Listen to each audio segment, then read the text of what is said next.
better. Yeah, you're swinging it good, man. That's money right there. I mean, that's going to carry 230. I'd take that. So this is the question that you have to, I mean, that's really good, 145. Okay, guys, welcome back to the channel. So we are back with Mr. Johnny Wunder. We are. We're back How are you? again. I'm doing well. Excited for today. We got some fun stuff to talk about. This is Monday post Ryder Cup. We've just been breaking down the Ryder Cup. Surprised the cameras never panned to us Sunday night for it to hear our synopsis, but we just gave it. I was expecting some sort of a drone to fly by the house to get my reflections. It never happened, but what a Ryder Cup it was. It was amazing. Yeah. So today we are here to talk all things tour issue. Yes. So one of the fun things, and I get this question even in this platform, in my platform, or whatever. Difference between tour issue stuff and normal stuff. What is it? Why is it? All that kind of stuff. So I brought like a goodie bag of stuff for my friend to hit here. You're gonna do all the hitting. There's some fun toys in There's here. some fun toys. Some stuff has never been seen by the naked eye. Some stuff you might be familiar with, but it's all stuff that you would find on the truck. Yeah. I'll explain what it is, why it is, and then you tell me what you think. So let's dive into why, in essence, though, there is more equipment on the trucks beyond just the retail offerings. The easiest analogy that I have is like F1 racing. Like, you know, they're high performance race cars to win a race, to hit specific, their needs are different. So on tour, it's the same thing. So you're not going to give Bob Smith the same Mercedes-Benz that you would give Lewis Hamilton. 100%. Obviously, there are different things, but ultimately, these guys are the best players in the world. They're hitting the face in the same spot most of the time.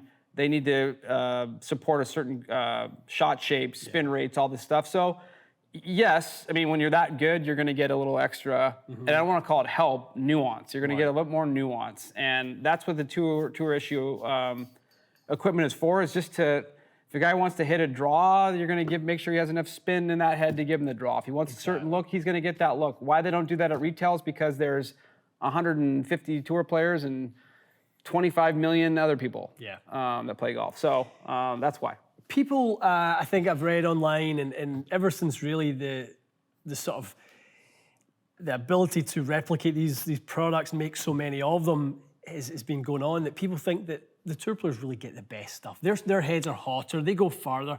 That's not the case. No, I mean, they're, like, to be fair, they're picked through. I mean, they're more dialed in, for example. So one of the things I'll say is, like, on the tour truck, when you go to retail, if it says 9 degrees on the driver, it's plus or minus. There's a variance in there. They're very small variance. It's pretty dang close to 9 degrees. On a tour truck, if it says 9 degrees, you might get a couple of heads that are 8.2 and a couple of heads that are 9.6. Yep. It's so they can adjust the face angles and do all that stuff. So like that stuff happens. I'd say tour equipment is a little bit more weight sorted, a little bit more dialed in. But ultimately, if you go into a club champion or a fitting house, like if you get fit for your clubs, you're like 85% of the way there, minus the lead tape and the rack glue and all the cool stuff that we see on the truck. And once we get into this, we'll obviously explain a little bit more, but the likelihood is the right stuff for you guys is in the those stores. Yeah, 100%. You know, and this other stuff, you know, albeit we're going to hit it and test it and talk about it, it's not really what the average golfer should be playing anyway. Right, and there is a small demographic, myself included, or if we didn't have the jobs that we had, if we're on the WRX forums or my golf, of course,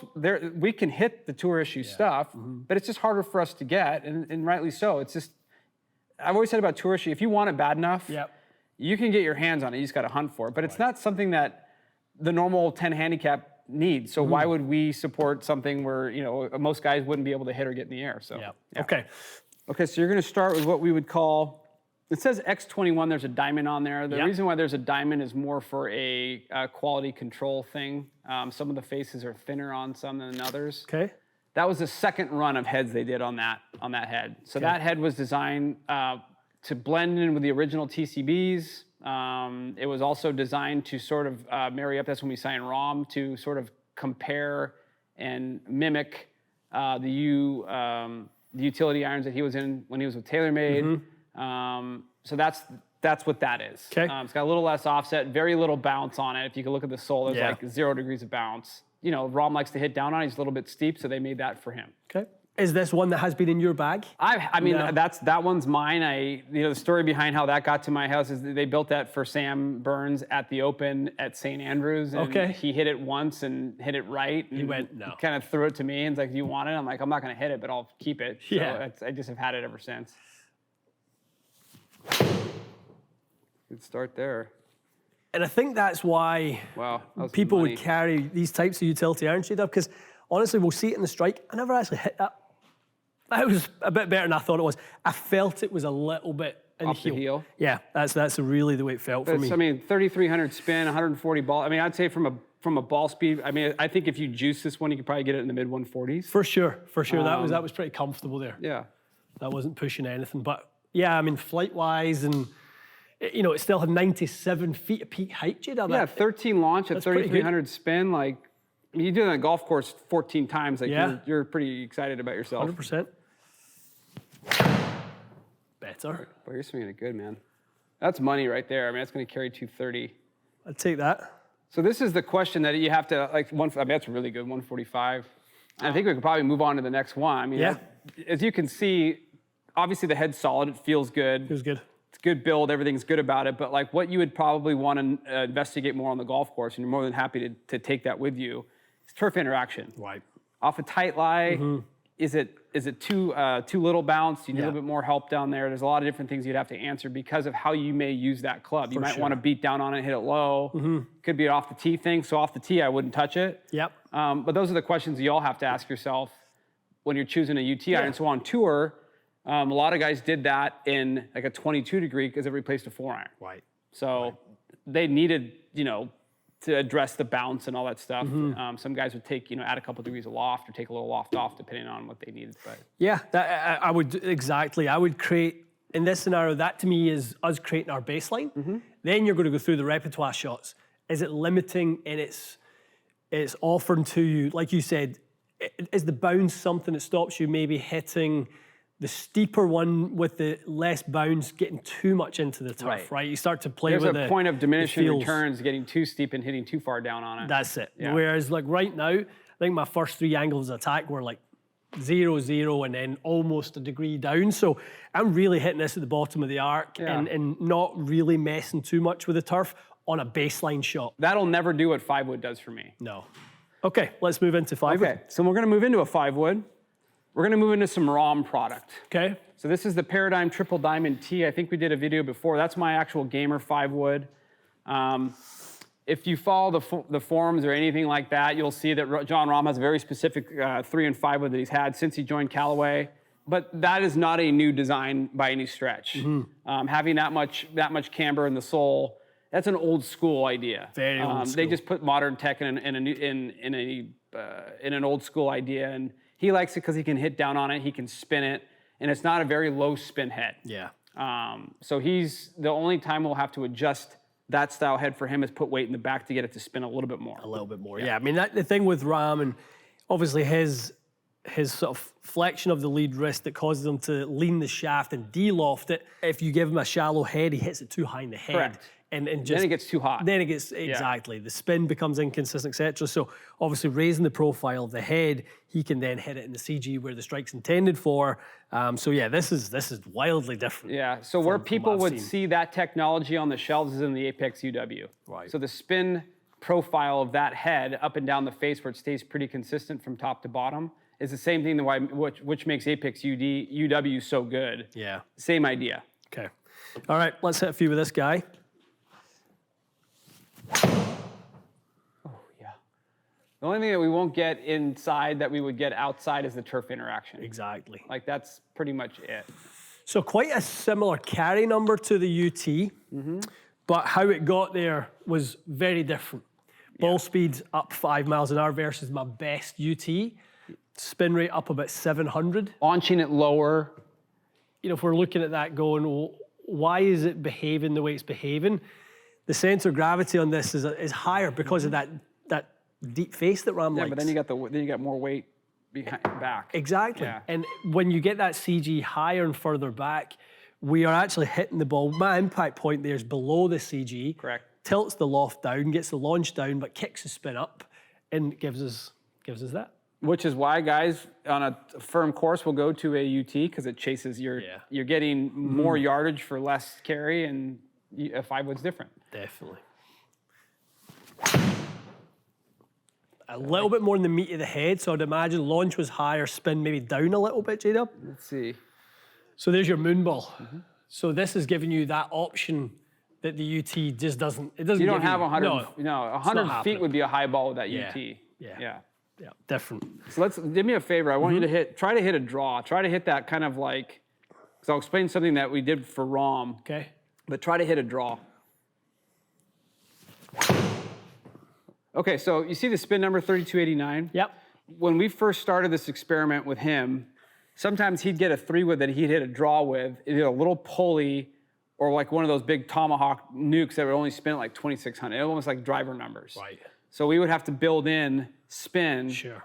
Because we had to back off the 3 and the 5-wood. So one of the things that you'll see in the paradigm, which is the third iteration of this project with him, is on a shot like that, even the 5-wood could dip under 3,000. So those are both balls that you would have lost 700 or 800 RPMs to spin.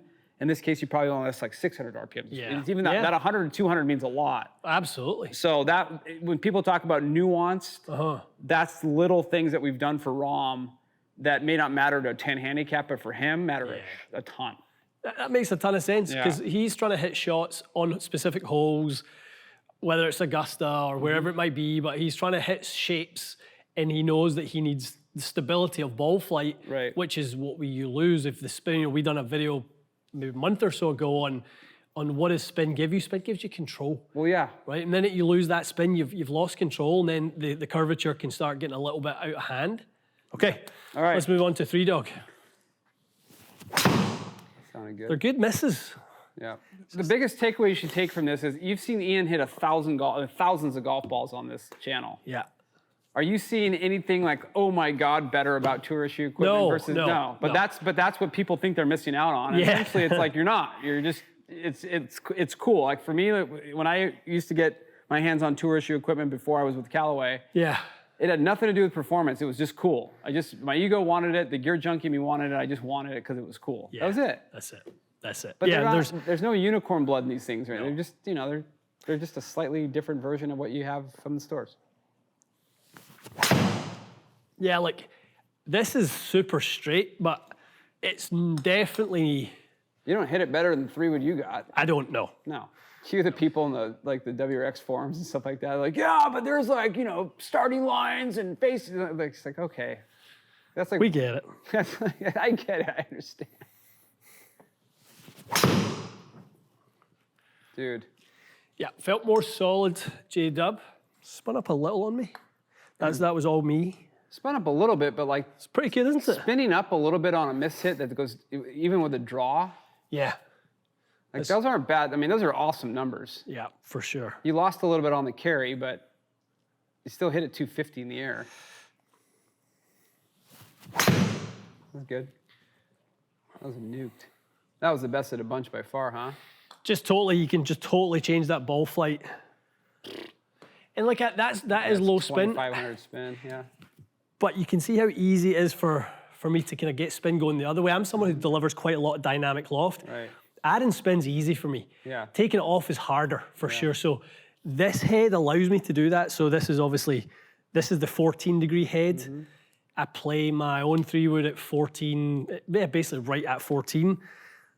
I love the 1K white. It's just a shaft I've always really got on with. 42 3/4 inches to the end of the grip, a little Beautiful. shorter, so you can get a little steeper on it. That's another one for you to test. Like that's another head that you should take with you. And this is one that I would have some fun with for sure. I'm gonna use it. Swing there. Just a little bit of that spin back in, but yeah, that one. So obviously we have lots of tour heads, especially during the year. It's no secret that Callaway will implement tour heads during the year to fulfill needs or to take a winger on an idea that they may have. Right. So one of the things with Paradigm for some players, which I would call our lower spin players. Who would some of those be? Who those guys? Guys like Bez, like Christian Bezenhout, maybe Maverick McNeely, guys that were sort of looking for spin that tend to dip down and spin a little bit too much, especially the guys that turn it over or hit it really straight. They wanted to have some sort of an option that fit the look of the triple diamond because those guys didn't necessarily want to go to a standard head because it looks different. Yeah. So give them an option in a triple diamond head that didn't spin, that spun a little bit more. Right. Without having to add a bunch of weight up front, without having to go down a loft. So this was an idea that they had, which is making a triple diamond head without any weight forward. Yeah. It's just an idea. I think they probably had 15 or 20 of the heads on the truck. tops. They tested it with a few players. The idea didn't work out the way that they wanted to. It wasn't any better than anything else they had or worse. So that was it. Yeah. So, like, that's the idea. So it became the Triple Diamond Plus. And it's one of those things you'll probably never see the light of day ever again after this year. But as a concept, they at least now know how to move the needle in a certain direction should they need to down the line. So, which is what these things are all about. It's a perfect example of why they have some tour issue stuff. Yeah. It's to bleed into the next iteration. Sure. So I guarantee you there's a version or an idea in that driver that will bleed over into the next driver. Exactly. That's why we do the prototyping. That's why we do a lot of the tour issue stuff. Yeah. So I got my hands on this because I'm always looking for more spin. It just happened. I like triple diamond heads. I wanted one that spun a little bit more. Guy on the truck was a buddy of mine, Greg Shaw. I was like, try this one because it spins. And then one of the reps, Johnny Thompson, kind of told me like, do this to it to get it to do what you want it to do. And I mean, I hit it at the Players Cup and played really well with it. It's going to be interesting to see how you hit this. Yeah. For me, because I know what you hit well. Yeah. And I know what about a driver will make you not hit it well. Yeah. So I'm curious to see how you hit this because there's some internal weighting on this that they did for me that I think might spark to you. Okay. But we'll see. That felt really good. I think any driver I could find for you where you feel like you can hit down on that keeps the spin at bay, like 24, 2500. Because right now, 13 launch at 2300. I mean, obviously the ball speed, you can swing it faster. Yeah, I can swing it a little bit faster. 100%. Sure. But like, I'm looking at the launch and the spin. Anything I feel like you can sort of, like you hit 5.5 up on that one. But I always feel like something you can build in already has a little bit of spin built into it. So the more your angle of attack gets steeper, the closer to zero you get, it's still going to keep the spin up a little bit. Right. Because your miss playing with you is kind of that low spin dart to the left. Yeah, it's funny. The one that you're right, but this is where golfers are nuts. The one I fear is actually the one to the right. Yeah, that's what I fear too. Like if I get the one going left, it's trying not to hit the one to the right. I'm trying to speed something up or trying to change the rates and this and that. It's like, but the one that goes low left is by far the one that gets me into the most trouble. Which is never going to have any spin in it anyway. No, but exactly. To be able to know that you're never going to be at a deficiency for spin with a driver, I think would be a cool concept for you. But yeah, no, that first one felt quite nice. So good swing there. So what this one's great at is exactly that flight there, J-Dub. Yeah, if I go through a period of missing it in the high toe like that, it gives me perfect numbers at the high toe. Or even toe, not even so much high toe. 2486, 13 launch, 160 ball. That one with my current driver is probably 10 yards longer than carry, but probably spins it 19. Yeah, the question is can you hit? I would rather you hit 10 of those than 10 of the ones with 1800 spin. Yeah. I mean, as long as you know that it's not going to get away from you. The thing that I always move away from spinny drivers for is I hate when I slightly miss one and it goes to 3400. Yeah. And new drivers are getting much better at that though, in terms of that spin window. That discrepancy on spin is getting so much tighter that drivers are no longer doing that nearly as badly. So do me a favor. Try to kind of saw one off. Like hit that. Try to hit a spinny like a floaty driver out there at full speed though. You know what I mean? Try to wipe across it a little bit. Right there. That was awesome. Just a hair lower and a hair more in the heel. Let's end on that one. Just see where this thing lands here. That's as spinny as it's going to get for you at 3000 spin. Yeah. So that's low strike, high dynamic. 17 is always my target number. And it's actually done pretty good. It's done very well. The other thing with this one is this obviously is a very unique face angle. It sits like that, which is awesome. Yeah. Like drivers that sit square to left for me are just no good. One of these days we'll get into some of the cool cogs that we have on the truck. We have a face progression offset onset cog that's honestly, I think a good one. I think these guys would love to get into that as much as the heads and the nuances in the heads. The cogs, man. The cogs is where it's all in the cogs. Love it. Love it. It's a rabbit hole. Okay. All right, Wunder. So we've been through the full range, full Yeah. repertoire, tour issue. Yeah, you hit a lot of stuff. To be honest, no unicorn scenarios. No, some cool stuff. Like I would say, you should definitely try. I think that UT21 is a fun thing for you to try, or in driving iron, and I think the Triple Diamond T Rombo 3-wood would be an interesting one to try. But for the folks at home, no magical numbers in there. No, like, oh my God, this thing is just incredible after hitting a bunch of balls. But pretty cool to see in 2 3-woods on offer to these guys. They're in the drawer. Some are going to be better than others. There's a spinny one for the probably the draw guys. Yep. There's a little bit more of a kind of flatter one for the steeper neutral guys like to hit a T. cut, yeah. Yeah, like there's so many options out there for those guys. And like you said, when it comes to CG placement, right, guys, the sleeve is additional weight. We really want the weight behind the strike, Right. ideally. And for the best players in the world, those are some of the things that matter. They're extremely sensitive to center of gravity location are. and swing weight. So Yeah. yeah. Very cool. Okay, well, a little step into the world of, I think, what you guys see in the trucks, and I think people always wonder, like, what would it be like if I hit tour issue stuff?